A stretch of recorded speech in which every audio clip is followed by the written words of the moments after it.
नमस्कार दोस्तों, कैसे हैं आप लोग। उम्मीद करता हूँ खुश होंगे, मज़े में होंगे। स्वागत है आपका मेरे चैनल स्टोरी टेलर सीपी पे। मैं हूँ आपका दोस्त, आपका यार, स्टोरी टेलर सीपी, आपका सूत्रधार। दोस्तों, ऐसी ही इंटरेस्टिंग वीडियोस को पाने के लिए करें मेरे वीडियोस को लाइक और चैनल को सब्सक्राइब, क्योंकि मैं ऐसे कंटेंट लाता रहता हूँ। तो चलिए दोस्तों, इसी नोट पर आज की वीडियो शुरू करते हैं। आज की वीडियो में मैं आपको सुनाने वाला हूँ जान का खतरा नॉवल का पार्ट 3। इसके बाकी के 2 पार्ट्स आप ऑलरेडी सुन चुके होंगे, और अगर आपने नहीं सुने तो उनके लिंक्स आपको ऊपर आई बटन से मिल जाएंगे।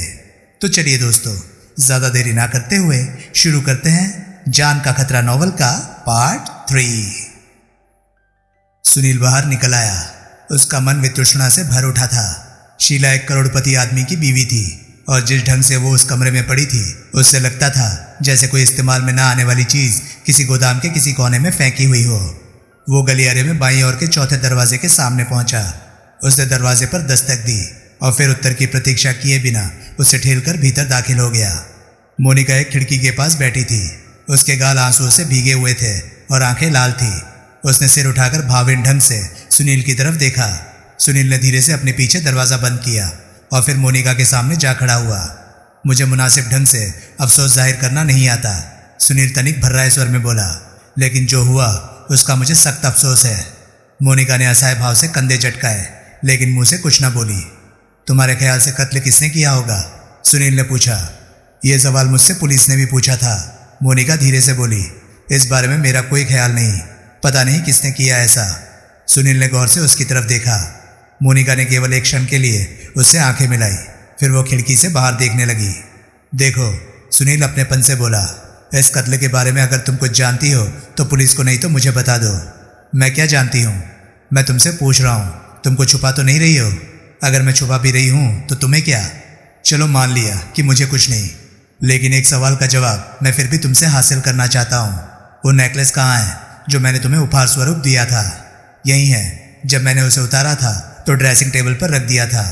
वो वहाँ दिखाई नहीं दे रहा, तो कोई उठाकर ले गया होगा।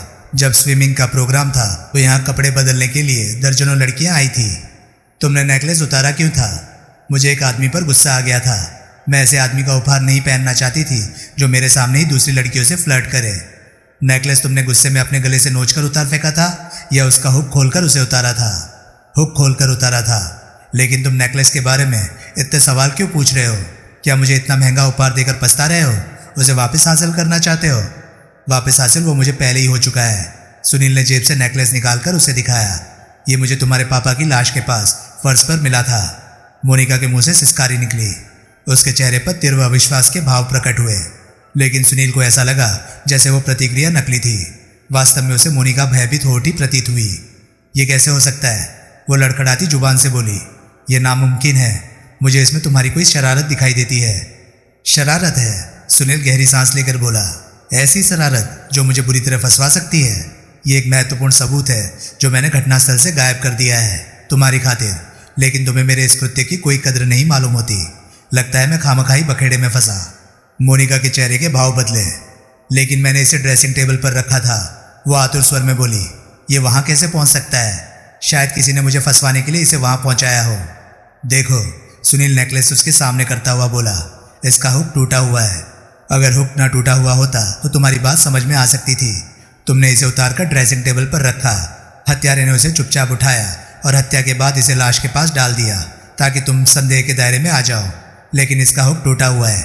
ऐसा कैसे हुआ? पुलिस को अगर ये नेकलेस मिलता तो वो ये सोचती कि हत्या तुमने की है।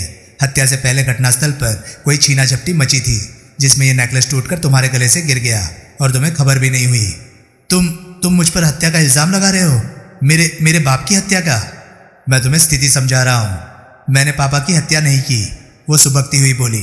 शायद नेकलेस का हुक मुझसे टूटा हो। मैंने गुस्से में इसे एक झटका दिया तो था। शायद हुक टूट गया हो और मुझे खबर ना लगी हो, लेकिन रखा मैंने इसे यहाँ ड्रेसिंग टेबल पर ही था। और फिर हाँ बोलो। इंस्पेक्टर प्रभुदयाल ने कहा था कि इस बारे में मैं किसी को ना बताऊँ। बात क्या है? सुनील, ये प्रकाश की हरकत मालूम होती है। प्रकाश की? तुम्हारा मतलब है हत्या प्रकाश ने की है? मोनिका ने हौले से हामी भरी। वो है कहाँ? भाग गया है। जो नई कार मुझे पापा ने प्रेजेंट की थी उसे भी ले गया है, और पापा की सेफ में से ढेर सारा रुपया भी निकाल के ले गया है। सुनील सोचने लगा। तो प्रकाश ने यह बात गंभीरता से कही थी कि वो अपने बाप का ढेर सारा माल गोल करने का मौका हाथ में आते ही फिर भाग खड़ा होगा, लेकिन उसने ऐसा कोई संकेत नहीं दिया था कि वो अपनी ये इच्छा पूरी करने के लिए वो कत्ल करने से भी नहीं हिचकेगा। लेकिन क्या मोनिका का नेकलेस भी घटनास्थल पर उसी ने छोड़ा था? अगर छोड़ा था तो क्यों? क्या वो अपनी बहन को कत्ल के इल्जाम में फंसवाना चाहता था? अजीब बात थी। अब उसे याद आया कि प्रभुदयाल ने लोगों को बड़े मामूली और रूटीन सवाल पूछकर छोड़ दिया था।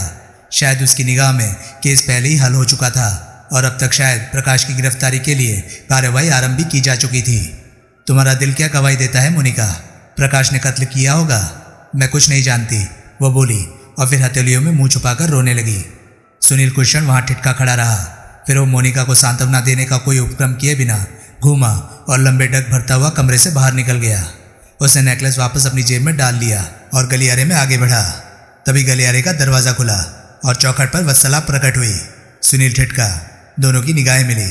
वत्सला की सर्द निगाहें उस पर से फिसलती हुई मोनिका के कमरे के दरवाजे की तरफ उठ गई। सुनील कुछ सोचकर वत्सला की तरफ बढ़ा। उसका इरादा भांपकर वत्सला पीछे हटी और उसने भड़ाक से दरवाज़ा बंद कर लिया। सुनील ने कंधे झटकाए और सीढ़ियों की तरफ बढ़ गया। वो इमारत से बाहर निकल आया। बाहर अब मेहमानों की कारों का तांता दिखाई नहीं दे रहा था। पार्टी खत्म हो चुकी थी, रात बीत चुकी थी। वातावरण में भोर का धुंधलका फैल रहा था। सुनील ताज़ी हवा का आनंद लेता हुआ पैदल ही आगे बढ़ गया। चैप्टर 2। दोपहर के करीब सुनील पुलिस हेडक्वार्टर में प्रभुदयाल के कमरे में पहुंचा। प्रभुदयाल पिछली रात से भी ज़्यादा थका हुआ लग रहा था। उसकी शेप बड़ी हुई थी और वर्दी में झुर्रियाँ झुर्रियाँ दिखाई दे रही थी। सुनील 5-6 घंटे की नींद लेकर तरोताज़ा होकर आया था, लेकिन लगता था प्रभुदयाल को बिस्तर की सूरत देखना नसीब नहीं हुआ था। आओ, वो सुनील को देखकर बोला। आत्मसमर्पण करने आए हो? राम कमलानी की हत्या का अपराध कबूल करने आए हो? अगर मैं ऐसा कह भी दूं, सुनील उसकी मेज़ के सामने एक कुर्सी पर बैठता हुआ बोला, तो तुम कौन सा मेरी बात पर विश्वास कर लोगे? तुम तो पहले ही निर्धारित कर चुके हो कि हत्यारा प्रकाश है और अब किसी भी क्षण उसकी गिरफ्तारी की खबर सुनने को लालायत बैठे हो। तुम्हें कैसे मालूम? मुझे एक कबूतरी ने बताया था और मैंने उस कबूतरी को खास मना किया था कि वो इस बात का जिक्र किसी से ना करे। प्रभुदयाल वितृष्णापूर्ण स्वर में बोला। इंस्पेक्टर साहब, ये बड़े घरों की कबूतरियाँ बड़ी बददिमाग होती हैं। पुलिस वालों को खास तौर से किसी खातिर में नहीं लाती। उसकी ज़ुबान बंद रखवाने का तरीका तो ये था कि तुम उसे कह देते कि वो जल्दी से जल्दी हर किसी को ये बता दे कि उसका भाई प्रकाश हत्यारा है, फिर वो एकदम चुप रहती। तुम कैसे आए? एक प्रेस रिपोर्टर की हैसियत से आया हूँ। हत्या के बारे में तुमसे चंद सवाल पूछना चाहता हूँ। अभी मैं कोई स्टेटमेंट इशू करने के लिए तैयार नहीं हूँ। अरे पहले मेरे सवाल तो सुन लो, शायद वे तुम्हें इतने मामूली लगे कि तुम्हें उनका जवाब देना नागवार ना गुजरे। बोलो, ये बात पक्की है कि हत्या आधी रात को हुई थी? हाँ, उस वक्त मैं लॉन में बेहोश पड़ा था। मैंने तुम्हें पहले ही बताया था कि मुझे 1:30 बजे होश आया था। उस वक्त मुझे प्रकाश टेरेस पर मिला था। मुझे उसके किसी एक्शन से ऐसा नहीं लगा था जैसे वो अभी कत्ल करके हटा हो, मगर आधी रात को उसने अपने बाप का कत्ल किया था और उसकी सेफ में से उसका रुपया चुराया था। तो वो 1.5 घंटा कोठी में ही क्यों मौजूद रहा? वो फौरन क्यों नहीं भाग खड़ा हुआ? होगी कोई वजह जो अब वो पकड़ा जाएगा तो सामने आ जाएगी, प्रभुदयाल बोला। प्रत्यक्ष व सुनील की दलील से कतई प्रभावित हुआ नहीं मालूम होता था। हमारी निगाहों में हत्या का सबसे बड़ा उद्देश्य प्रकाश के पास है और उसका फरार हो जाना उसके गुनाह की सबसे बड़ी शहादत है। तुम्हारे अपने कथानुसार तुम नशे में थे और इसलिए गिरे थे और चोट खाकर बेहोश हुए थे। जब तुम्हें होश आया था, क्या पता उस वक्त 1:30 बजा था या 12 सवा 12? क्या पता तुमने हत्या के थोड़ी देर बाद ही प्रकाश को देखा हो और तुमने ये समझने में गलती की हो कि उस वक्त कितने बजे थे? क्या पता जिस वक्त तुम प्रकाश से टेरेस पर टकराए थे उस वक्त तो भागने की ही तैयारी कर रहा हो? क्या पता तुम्हें वक्त का कोई अंदाज़ा ना हो और उस वक्त तक अभी कत्ल हुआ ही ना हो? क्या पता प्रकाश ने तुमसे मिलने के बाद कत्ल किया हो और फिर आनन फानन भाग खड़ा हुआ हो? क्या पता प्रकाश तुम्हें टेरेस पर मिला ही ना हो और तुमने खामखाई लड़की की खातिर ये कहानी गढ़ ली हो? सुनील उठ खड़ा हुआ। नमस्ते, वो बोला। इस वक्त तुम कोई ढंग की बात सुनने समझने के मूड में नहीं हो। मैं फिर आऊँगा। वो दरवाजे की ओर बढ़ा। सुनो, प्रभुदयाल ने आवाज़ लगाई। सुनील ठिठका, घूमा। अगर लड़के को बेगुनाह साबित करने के लिए कोई खिचड़ी पकाओ, प्रभुदयाल बोला, तो अपनी हिफाजत का भी इंतजाम तभी से शुरू कर देना। मतलब? सुनील के माथे पर बल पड़ गए।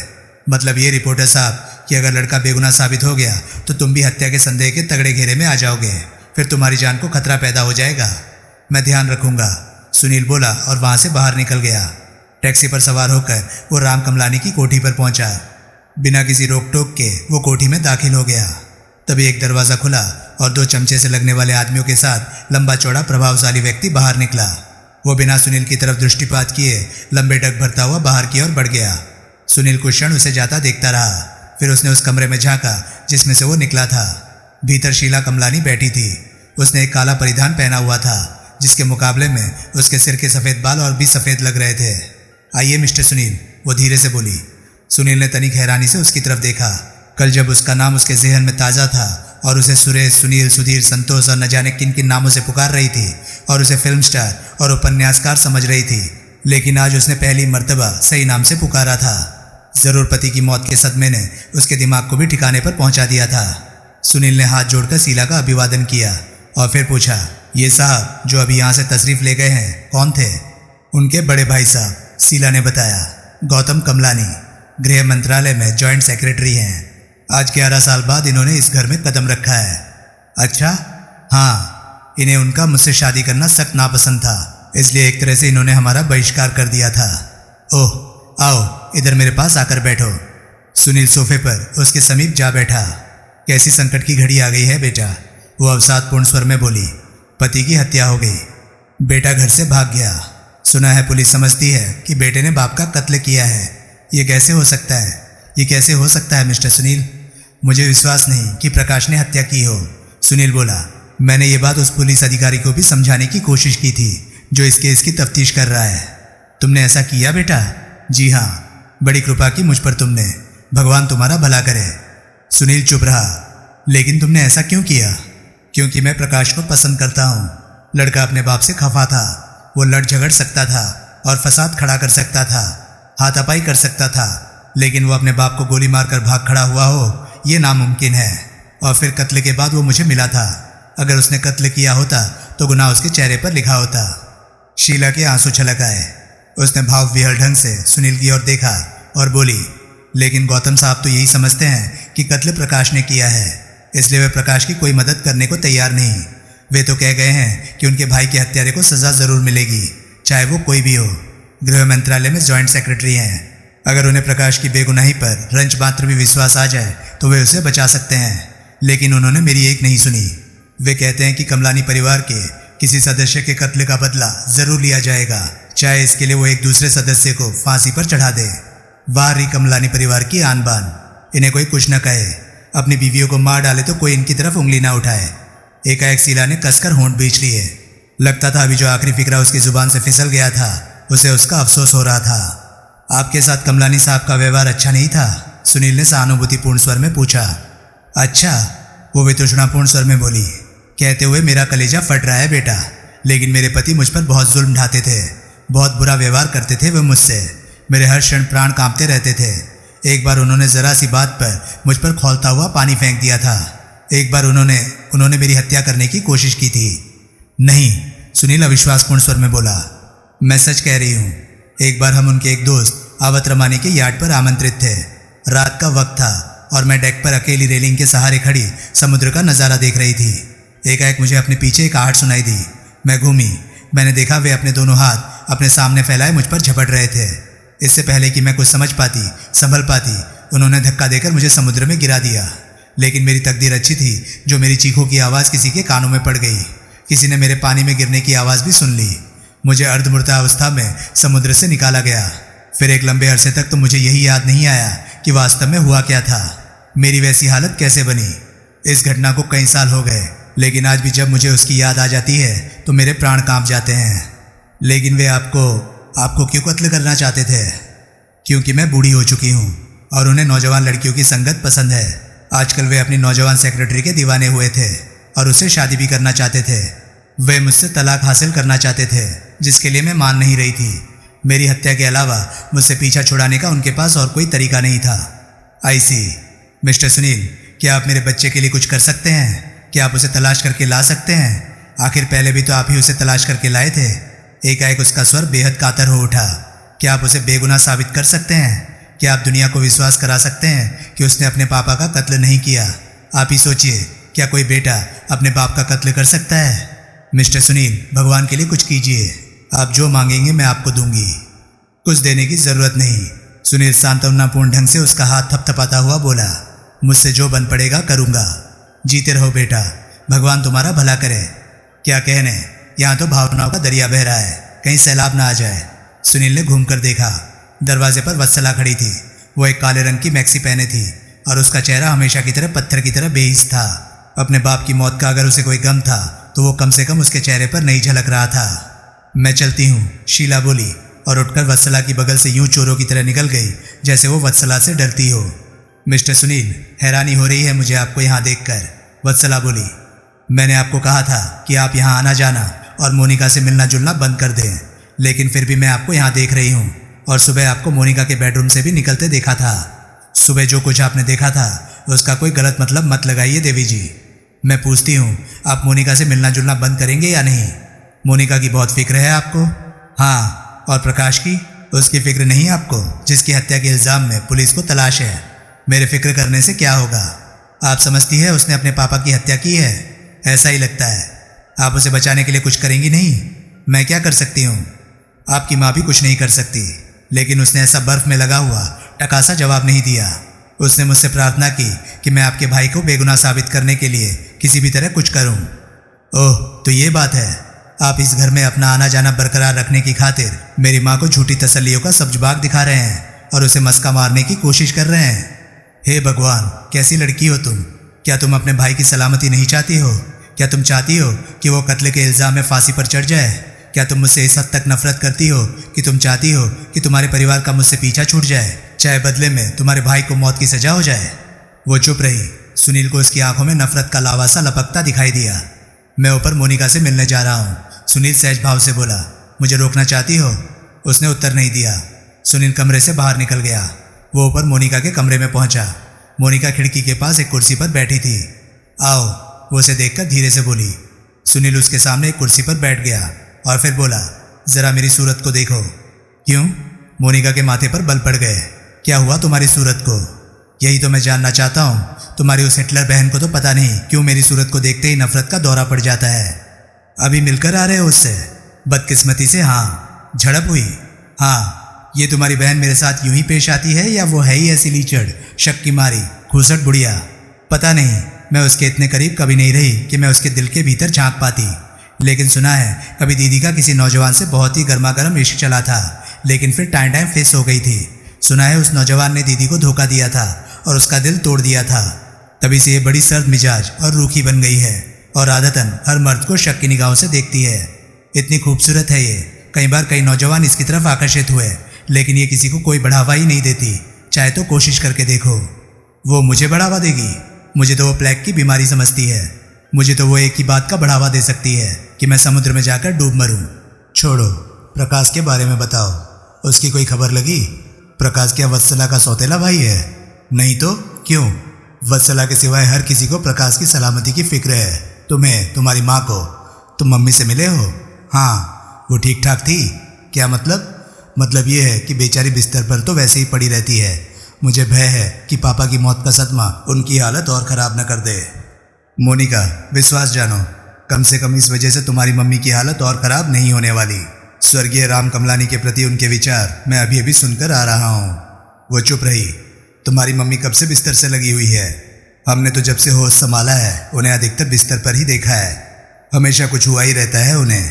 तुम्हें ऐसी किसी दुर्घटना की खबर है जिसमें तुम्हारी मम्मी एक याट में से समुद्र में जा गिरी थी और बड़ी मुश्किल से बचाई जा सकी थी? मोनिका ने हैरानी से सुनील की तरफ देखा। हाँ है, वो बोली। उस घटना के बाद से ही तो मेरी मम्मी की हालत खराब रहनी शुरू हुई थी। तुमने कैसे जाना? तुम्हारी मम्मी ने खुद बताया था। अच्छा, किसी और से तो उन्होंने इस घटना का जिक्र नहीं किया। हम तो समझते थे कि वे उस घटना को कब की भूल चुकी हैं। लगता है तुम्हारे पापा की मौत के सदमे ने उनके जहन में बहुत सी बातों की याद को ताज़ा कर दी है। ये बात है कितनी पुरानी? काफ़ी पुरानी है। तब मैं शायद 8 साल की थी जब यह दुर्घटना हुई थी। समुद्र से निकाले जाने के बाद मम्मी को डबल निमोनिया हो गया था और वे कई महीने लगातार बिस्तर पर पड़ी रही थी। मुझे तो उन दिनों कोई खास समझ नहीं थी, लेकिन तब से मम्मी को नॉर्मल हालत में मैंने आज तक नहीं देखा। तुम अब कितनी बड़ी हो मोनिका? मेरा मतलब है खूब बड़ी होने के अलावा। वो तनिक मुस्कुराई और बोली, आज की तारीख में मैं पूरे 22 साल की हूँ। क्यों? यानी कि शीला कमलानी के साथ वो दुर्घटना 14 साल पहले हुई थी। सुनील ने मन ही मन में सोचा। और 14 साल से वो औरत एक अपाहिज की सी बेवानी जिंदगी जी रही थी। अगर वो अपने पति के हाथों 14 साल पहले मर भी गई होती तो उसकी मौत उसके मौजूदा अंजाम से कोई खास भिन्न न होती। लेकिन अब पति की मौत ने उसे एकाएक अपनी 14 साल पुरानी जिंदगी के कगार पर लाकर खड़ा कर दिया था। तुम्हारी मम्मी को उसकी पुरानी जिंदगी की याद दिलाने के लिए क्या कभी कुछ नहीं किया गया था? प्रत्यक्ष सुनील ने पूछा। उनकी याददाश्त सुधारने के लिए क्या कभी उनका कोई इलाज नहीं कराया गया था? इलाज तो होता था, लेकिन किस बात का ये मुझे नहीं मालूम। दवाइयाँ तो उन्हें लगातार खिलाई जाती थी, लेकिन वे दवाइयाँ किस मर्ज की होती थी ये मुझे नहीं मालूम। कोई 2 साल पहले बम्बई से मम्मी का एक भाई उनसे मिलने आया था। इत्तेफाक से उन दिनों पापा नगर में नहीं थे। हमारे मामा ने मम्मी की हालत देखकर उन्हें किसी मनोवैज्ञानिक को दिखाने की जिद की थी। मम्मी कुछ अरसा एक मनोवैज्ञानिक के पास जाती रही थी, लेकिन उससे उनकी हालत में कोई सुधार हुआ हो ऐसा नहीं लगता था। अब भी जाती है मनोवैज्ञानिक के पास। हफ्ते में एक बार बद्री उन्हें कहीं लेकर तो जाता है, लेकिन मुझे ये नहीं मालूम कि वो उन्हें डॉक्टर के पास लेकर जाता है या मनोवैज्ञानिक के पास। उस मनोवैज्ञानिक का नाम मालूम है तुम्हें? डॉक्टर अमर रस्तोगी। क्यों पूछ रहे हो? यूं ही, लेकिन अब मुझे उम्मीद नहीं उन्हें दोबारा किसी डॉक्टर या मनोवैज्ञानिक के पास जाना पड़े। उनका उपचार हो चुका है। तुम्हारे पापा की मौत ने उनकी 14 साल पुरानी बीमारी ठीक कर दी मालूम होती है। वो चुप रही। तुम्हारे दूसरे भाई साहब कहाँ हैं? दीपक? हाँ, पुलिस अस्पताल, पोस्टमार्टम के बाद लाश क्लेम करने। ओह, मोनिका के चेहरे पर फिर अवसाद के बादल छाने लगे। सुनील ने वहां से टल जाना ही उचित समझा। सुनील ब्लास्ट के ऑफिस के सामने स्कूटर से उतरा। इमारत के मुख्य द्वार पर ही ललित उससे यूं टकरा गया जैसे वो उसी के इंतजार में वहां टहल रहा हो। उसने सुनील की बाह पकड़ी और उसे लगभग जबरदस्ती घसीटता हुआ समीप ही मौजूद एक कॉफी हाउस में ले गया। उसने 2 कॉफी मंगवाई और फिर बोला, गुरुजी, सुबह से तुम्हारी तलाश में हूँ। क्यों? सुनील बोला। जैसे आपको मालूम नहीं भाई साहब, आप कमलानी के कत्ल के केस में इतना गहरा दखल रखते हैं, इतना गहरा दखल रखते हैं कि अभी आपकी कई करतूतों की तो पुलिस को भी खबर नहीं। तुम क्या कह रहे हो? मेरी समझ में कुछ नहीं आ रहा। देखो, अपनी पुरानी आदतों से बाज आ जाओ। कोई स्टोरी हाथ लग जाए तो उस पर सांप की तरह कुंडली मारकर मत बैठ जाया करो। लेकिन मेरे पल्ले तो पड़े, तुम क्या चाहते हो? सुनो, परसों रात तुम मुझसे राम कमलानी के बारे में पूछ रहे थे। हाँ, परसों रात तुम मुझसे उसके दुश्मन और उसके कत्ल की हुई कोशिशों के बारे में सवाल कर रहे थे। इस बात को 24 घंटे नहीं गुजरे और उसका सचमुच कत्ल हो गया। मैंने तो नहीं किया। सुनते रहो, बीच में मत टोको। तुम खुद कमलानी के बारे में कुछ भी नहीं जानते थे। हर बात की जानकारी तुम मुझसे हासिल कर रहे थे, लेकिन कमलानी का दस्तखत किया हुआ तुम्हारे नाम का 5000 रुपये का बेयरर चेक तुम्हारे पास था। मैं पूछता हूँ, क्या स्टोरी है? Come on, tell what's the story. कोई स्टोरी नहीं है। देखो, मैं बहुत बुरा आदमी हूँ। अगर तुम दाई से पेट छुपाओगे तो मैं सारी कथा जाकर इंस्पेक्टर प्रभुदयाल को सुनाऊंगा और साथ में थोड़ी नमक मिर्च अपनी तरफ से भी लगा दूंगा। सुनील सक पकाया। तुम ऐसा करोगे? वो बोला। मैं जरूर करूंगा, ललित दृढ़ स्वर में बोला। और तुम अपने आप को मेरा यार कहते हो? ठीक कहता हूँ, लेकिन भैया मेरा धंधा भी तो देखो। घोड़ा घास से यारी करेगा तो खाएगा क्या? अच्छा सुनो, बात कुछ भी नहीं, लेकिन तुम्हारे कलेजे को ठंडक पड़ जाए इसलिए सुनो। सुनील ने उसे बताया कि कैसे राम कमलानी का छोटा लड़का प्रकाश घर से भाग गया था। राम कमलानी ब्लास्ट के चीफ एडिटर और मलिक साहब का दोस्त था। बदनामी से बचने की खातिर वो पुलिस में रिपोर्ट नहीं लिखवाना चाहता था, इसलिए उसने मलिक साहब से बात की थी और मलिक साहब ने लड़के की तलाश का काम सुनील को सौंप दिया था। परसों सुनील लड़के को वापस कमलानी की कोठी पर पहुंचाया था और कमलानी ने इसी सेवा के एवज में उसे 5000 का चेक दिया था। वो लड़का अपने बाप के कठोर अंकुश के नीचे नहीं रहना चाहता। सुनील आगे बढ़ा। उसने अपने बाप से समझौते की बातचीत की, जो कि सफल नहीं हुई। तंग आकर अपनी बहन की नई कार और बाप का कुछ रुपया लेकर वो फिर घर से भाग निकला है। वेरी गुड, ललित संतुष्ट स्वर में बोला। अब जरा कत्ल की बात भी हो जाए। कत्ल की क्या बात? पुलिस कहती है कि प्रकाश ही अपने बाप का कातिल है। नॉनसेंस। उसके घर वालों का क्या ख्याल है? माँ और छोटी बहन को पूरा विश्वास है कि प्रकाश कातिल नहीं, लेकिन बड़ी बहन बड़ी कुत्ती चीज़ है। उसकी बातों से लगता है कि वो समझती है कि कातिल प्रकाश ही है। परिवार में एक बड़े भाई साहब और हैं, उनके विचार जानने का अवसर मुझे नहीं मिला। वे आर्टिस्ट भाई साहब? दीपक? हाँ, बड़ा घटिया आदमी है वो तो। मेरी राय में अगर परिवार के सदस्यों में से कोई हत्यारा हो सकता है तो वो दीपक ही है। क्यों? तुमने मुझे इतनी बातें बताई, बदले में मैं तुम्हें एक राज की बात बताता हूँ। मैं दीपक को जानता हूँ। जहाँ तक बाप का व्यापार संभालने की बात है, उसमें और प्रकाश में कोई खास फर्क नहीं है। वो भी बाप की कमाई में कोई इजाफा करने के लिए कोई हाथ पांव नहीं हिलाना चाहता, बल्कि बाप की दौलत के दम पर सिर्फ ऐश करना चाहता है। बाप ने आरंभ में उस पर ज़्यादा अंकुश इसलिए नहीं रखा था कि चलो एक बच्चे को उसकी मनमानी भी कर लेने दो, व्यापार दूसरा संभाल लेगा। लेकिन जब प्रकाश ने भी अपनी जात दिखा दी तो उन्होंने दीपक की लगाम खींचनी आरंभ कर दी। जानते हो वो एकाएक कहाँ से वापस लौटा है और क्यों लौटा है? नहीं, बताओ। पेरिस से सिर के बल भागते हुए आए हैं आर्टिस्ट साहब। राम कमलानी ने उसे फाइनल नोटिस भिजवाया था कि अगर वो दौलत और वक्त की बर्बादी की नामाकुल हरकतें छोड़कर फौरन घर ना लौटा तो वो उसे अपनी सारी जायदाद से हमेशा के लिए एकदम बेदखल कर देगा। पट्टे के होश उड़ गए, सब आट वाट भूल गया साला। अब तुम जरा सोचो, जायदाद से बेदखल कर दिए जाने की धमकी पाकर दीपक जिस रोज घर लौटता है उसी रोज उसके बाप का कत्ल हो जाता है। कितनी सुविधाजनक बात है ये दीपक के लिए। अब ना उसे जायदाद से बेदखल करने वाला बाकी रहा और ना उसे शराब और शवाब में गर्क होने से रोकने वाला। तुम ठीक कह रहे हो, लेकिन ठीक करके भी तो दिखाओ। क्या दीपक हत्यारा हो सकता है? इसका संकेत अपने अखबार में छपवाओ। मरने वाले का बड़ा भाई गौतम कमलानी गृह मंत्रालय में जॉइंट सेक्रेटरी है। फिर क्या हुआ? उसने पुलिस की इस थ्योरी से इत्तेफाक जाहिर किया है कि हत्यारा प्रकाश है और इस संदर्भ में प्रेस को स्टेटमेंट भी इशू की है। हरामजादा। कौन? ललित आंखें निकाल कर बोला। अरे तुम नहीं, वो जॉइंट सेक्रेटरी का बच्चा। फिर ठीक है, आगे बढ़ो। उसने कहा है कि हत्यारा कोई भी हो, राम कमलानी की हत्या की सजा उसे जरूर दी जाएगी। वो तो हुआ, मैं ये पूछ रहा हूँ कि दीपक हत्यारा हो सकता है, ये संकेत तुम क्रॉनिकल में छापोगे या नहीं? मैं छापने वाला कौन होता हूँ? तुम जानते ही हो सिन्हा साहब ऊंचे सरकारी ओहदों पर लगे बड़े सरकारी कर्मचारियों के मुखालफत से कितना घबराते हैं।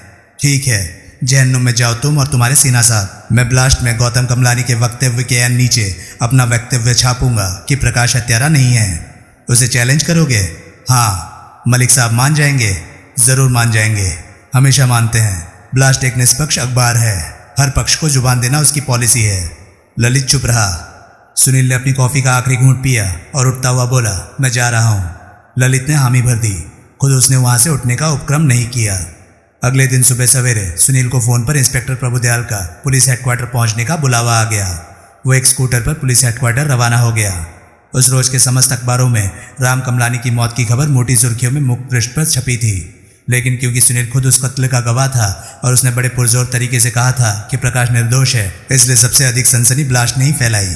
दीपक जायदाद से बेदखल कर दिए जाने की धमकी पाकर भागा हुआ हत्या वाले दिन ही वापस लौटा था, ये बात केवल ब्लास्ट में छपी थी, जबकि बात उसे मालूम ही क्रॉनिकल के ललित से हुई थी। वो इंस्पेक्टर प्रभुदयाल के कमरे में पहुंचा। इंस्पेक्टर प्रभुदयाल थका थका आज भी लग रहा था, लेकिन आज उसने सेव की हुई थी और उसकी वर्दी में सिलवटें भी नहीं थी। आओ, वो बोला। सुनील उसके सामने एक कुर्सी पर बैठ गया और बोला, कैसे याद किया? बताता हूँ, जरा सांस तो ले लो। सुनील ने उलझनपूर्ण नेत्रों से प्रभुदयाल की ओर देखा। वो हैरान था कि उसे पुलिस हेडक्वार्टर तलब करने के बाद उसे देखते ही आदत के मुताबिक उसने गरजना बरसना क्यों नहीं आरंभ कर दिया था। मैंने आज का ब्लास्ट पढ़ा है, प्रभुदयाल बोला। अच्छा, सुनील बोला। तुमने बड़े दावे के साथ उसमें लिखा है कि प्रकाश निर्दोष है। हाँ। क्या कोई नया सबूत हाथ लग गया है? नहीं, लेकिन मेरा दावा अपनी जगह बरकरार है कि वो निर्दोष है। इस दावे की कोई बुनियाद भी तो होगी। मेरा दिल गवाही दे रहा है कि वो लड़का निर्दोष है। अपने दिल को गवाही के लिए अदालत में पेश कर सकते हो। व्यंग्य करने की जरूरत नहीं, इंतजार करो, मैं उसको निर्दोष साबित करने के लिए सबूत भी खोज निकालूंगा।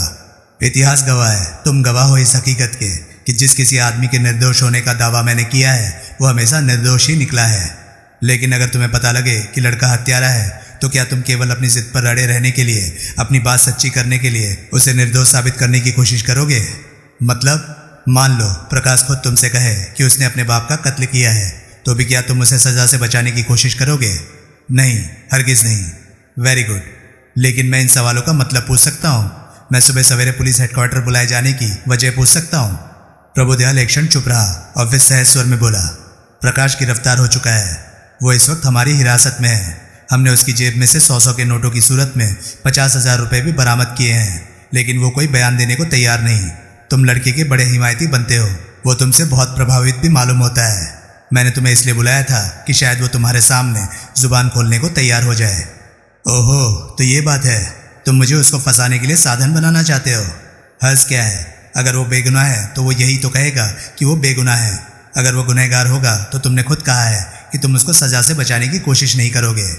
वो है कहाँ? अस्पताल में। अस्पताल में क्यों? भाई, उसकी गिरफ्तारी का वारंट निकला हुआ था। एक जगह वो पहचान लिया गया, लेकिन पुलिस आने से पहले उसने भाग निकलने की कोशिश की। उसने कार इतनी तूफानी रफ्तार से चलाई कि वो उसे संभली नहीं और वो एक्सीडेंट कर बैठा। ओह, हालत कैसी है उसकी? चोटें तो खूब लगी है, एक टांग टूट गई है, कहीं पसलियाँ चटक गई है, लेकिन मरेगा नहीं, बच जाएगा। कौन से अस्पताल में है वो? विक्टोरिया अस्पताल में। देखो, प्रभुदयाल ने उसे समझाया, उसके जुबान न खोलने में उसी को नुकसान है। अगर वो अपनी सफाई में कुछ नहीं कहेगा तो मैं उस पर कत्ल का इल्ज़ाम लगाकर उसे बुक कर दूंगा। अगर तुम उसकी जुबान खुलवा सको तो फ़ायदा तो उसे ही होगा, शायद मुझे उसकी निर्दोषिता पर विश्वास आ जाए। अगर तुम्हें लड़के की बात पर विश्वास आ गया तो तुम उसे छोड़ दोगे? अभी छोड़ भी दूंगा तो वो कहाँ जाएगा? अभी तो उसके बहुत दिन अस्पताल में कटेंगे। हाँ, मैं इतना वादा करता हूँ कि मैं इस संभावना पर विचार करना आरंभ कर दूंगा कि कोई और दूसरा हत्यारा हो सकता है। लेकिन उसकी तलाश के लिए हाथ पांव हिलाना आरंभ नहीं करोगे? वो भी करूँगा, क्यों नहीं करूँगा। वो तुमसे बात क्यों नहीं करता? मुझे लगता है वो भयभीत है। मुझे लगता है कि वो किसी और को बचाने की खातिर अपनी जुबान नहीं खोलना चाहता। और कौन? क्या पता, शायद परिवार का कोई सदस्य। अगर ऐसी बात है तो फिर तो तुम्हें लड़के की निर्दोषिता पर विश्वास होना चाहिए। जब तुम ये समझते हो कि वो किसी और को बचाने की कोशिश कर रहा है तो फिर तुम्हें यह भी समझना चाहिए कि वो खुद हत्यारा नहीं हो सकता। अभी मैं कुछ नहीं समझना चाहता, अभी मैं केवल तथ्य इकट्ठे करना चाहता हूँ। सुनील कुर्सी से उठ खड़ा हुआ और निर्णयात्मक स्वर में बोला, चलो। प्रभुदयाल भी उठ खड़ा हुआ। उसने खूंटी से उतारकर अपनी टोपी पहन ली और सुनील के साथ कमरे से बाहर की तरफ चल दिया। अस्पताल के जिस कमरे में प्रकाश पड़ा था उसके सामने स्टूल पर एक सिपाही बैठा था। प्रभुदयाल को देखते ही वो उछलकर खड़ा हो गया। उसने बड़ी तत्परता से प्रभुदयाल को सैल्यूट मारा। प्रभुदयाल ने सैल्यूट का जवाब दिया। वो दरवाजे के बाहर ठिठका और सुनील से बोला, मैं तुम्हें धोखे में नहीं रखना चाहता। मैंने ऐसी व्यवस्था की हुई है कि मैं तुम्हारा और प्रकाश का वार्तालाप सुन सकूं, लेकिन भीतर तुम दोनों के साथ पुलिस का कोई आदमी मौजूद नहीं होगा। ठीक है, सुनील लापरवाही से बोला। तो दोस्तों, ये था जान का खतरा नॉवल का पार्ट 3। ये पार्ट आपको कैसा लगा प्लीज़ कमेंट सेक्शन में अपनी राय मुझे ज़रूर बताएं। और हाँ, अगर आपको मेरे वीडियोस पसंद आ रहे हैं तो प्लीज़ उन्हें लाइक कीजिए और चैनल को सब्सक्राइब कीजिए, क्योंकि मैं ऐसे कंटेंट लाता रहता हूँ। तो चलिए दोस्तों, मैं मिलता हूँ अब आपसे अगली वीडियो में। तब तक के लिए नमस्कार, गुड बाय। सेफ रहिए, खुश रहिए, मज़े करिए।